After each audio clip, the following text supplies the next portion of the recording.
Leland, I just read on social media Meghan McCain, diehard Republican, saying, I think Republicans just should throw in the towel and not have a convention. We can't compete with this. You have to hand it to the Democrats for putting on a show. Look, great show in every way. Does that translate to swing voters in Pennsylvania, Michigan, and Wisconsin saying that this party, and specifically Kamala Harris, cares about people like me? Few things are as out of touch to middle America as Hollywood.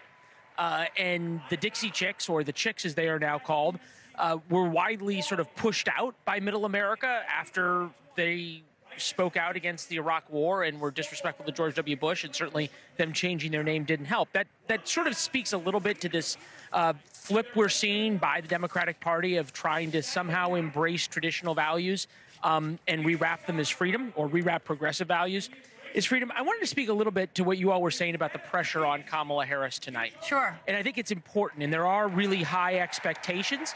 And 50% of Americans say they're living paycheck to paycheck, or 60% paycheck to paycheck, 50% say they're broke. And she has to convince them that she feels their pain, to borrow a phrase from Bill Clinton. All that said, this is a person who may have to give an address from the Oval Office about war and sending American soldiers off to die.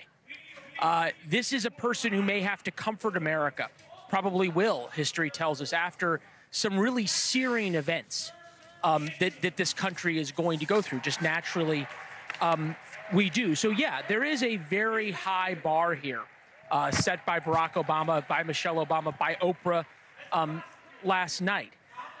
But at some point, and I think it's what Chris said and what others had said to him preparing for these moments, it does take someone pretty special to be able to say, I am the best person to be the president of the United States, to have George Washington's job.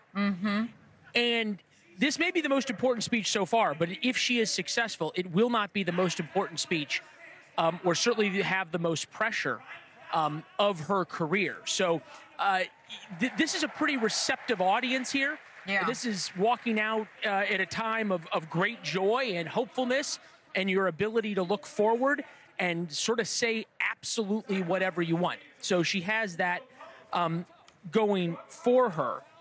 And I think also you have to think about the challenge of how to tell Americans who feel broke because of inflation, I understand how you feel, even though I'm the vice president for the past 3.5 years. And there's been a lot of questions. What'd you know and when'd you know it about Joe Biden?